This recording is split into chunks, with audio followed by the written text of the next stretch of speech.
sa patuloy namin pag-adventure, puntahan naman natin ngayon ang Maliko sa San Nicolas, Pangasinan, kung saan idineklara na ito na Summer Capital of Pangasinan noong Marso 24, taong 2023. Dineklara itong Summer Capital of Pangasinan dahil sa kanyang taglay na lamig. Maraming falls at syempre hindi nawawala ng sea of clouds. Ang kanyang lamig ay nag-i-extend dito hanggang Marso. Ganun kalamig kaya hindi mo mararamdaman yung init pag nandito ka sa Maliko, Pangasinan. Tara, umpisa na natin mag-rides. Mula kami dito sa Sentrong Bayambang mga idol. Punta kami ng Maliko. And starting point natin mga idol. Ito yung mga tropang trompo.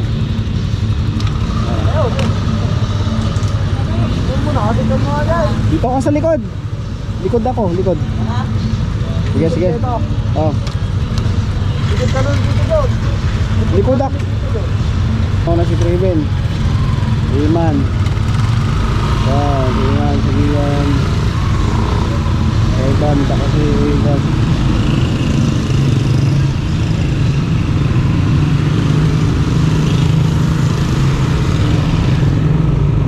Yo, let's go mga idol.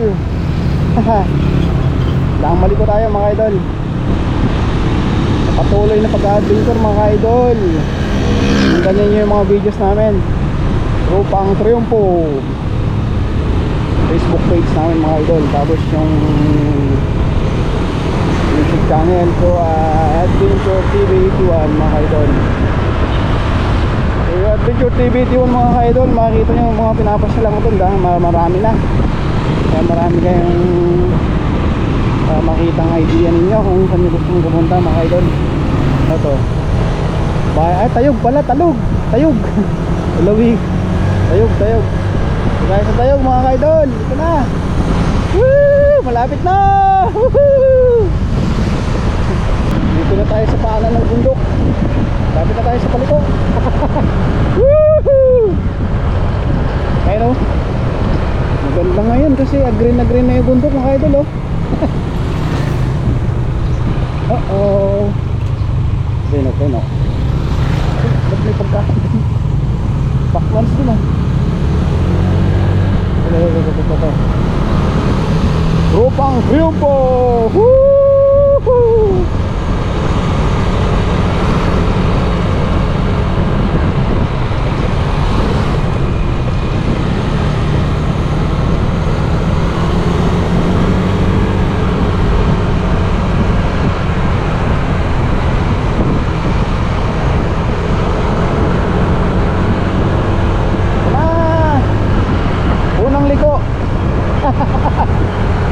Konti pa. Pangalawang liko. Pangalawa. Woohoo! Pangatlo.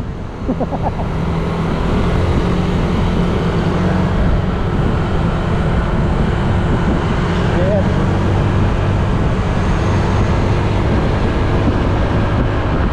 Hindi ko puputuloy yung video mga idol para makita nyo hanggang dulo, hanggang dun sa may Burik. Sana hindi malubat. Papakita ko na sa inyo mga ka-idol yung dadaanan ninyo dito sa aerial view nya. Ito pa yung dadaanan nyo papunta sa Maliko.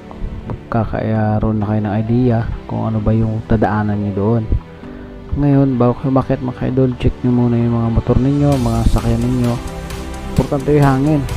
Dapat sakto yung hangin na hindi siya malambot kasi yung liko dito ay hindi biro-biro dahil nga mayroong biglang line curve, biglang liko masyado, kaya dapat yung brake ninyo at saka yung gulong ninyo ay kondisyon bago yung akyat dito sa daang Maliko mga ka-idol.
kaagaw-agaw pansin din to mga ka-idol, tong likuan na to, kung saan hugis batuta mga ka-idol. At kung umakyat kayo dito mga ka-idol sa Maliko, huwag niyong kalimutan magpa-picture dito, dahil ito ay isang simbolo ng pag-akyat ninyo dito sa daang Maliko, at remembrance nyo na rin ito yung pag-akyat ninyo dito sa Maliko, idol.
Dito na yung ano, oh.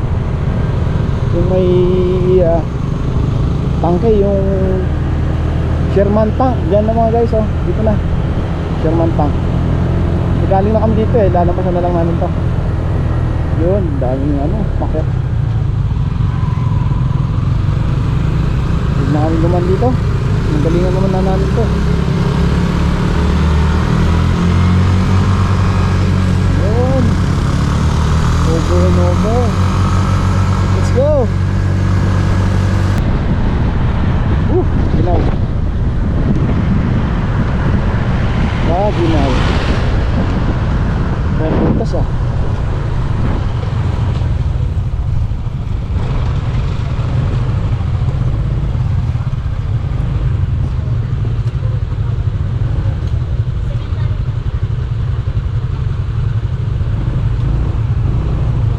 Ito lang Ben, mano bayadan? 20 pesos.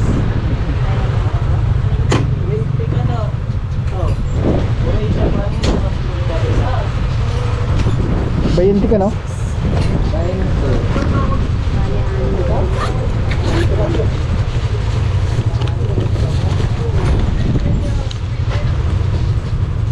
Bente na.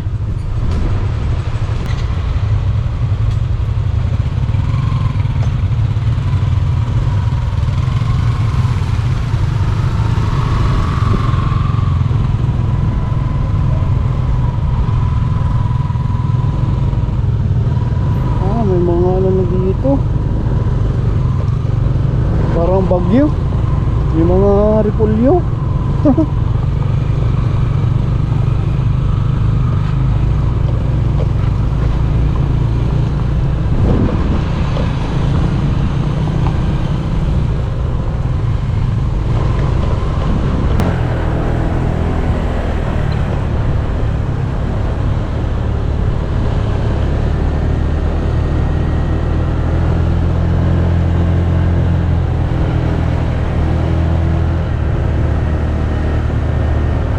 Ang ganda naman yung lugar na to.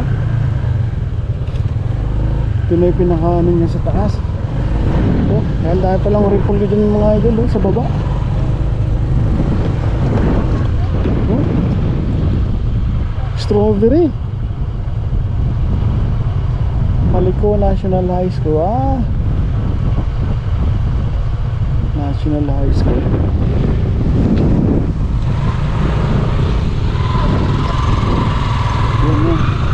Ay, may mga galing mo dito.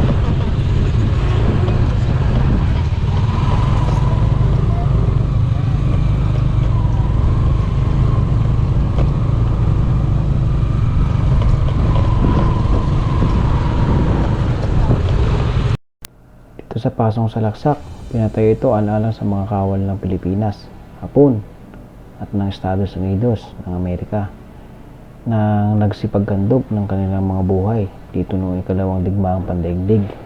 Sa pagitan ng Pebrero at Hunyo sa taong 1945, 4,600 Hapones ang mga namatay. 3,200 Amerikano ang mga namatay o nasugatan at maraming mamamayan ng Pilipino ang nasawi sa paligid ng pasong ito.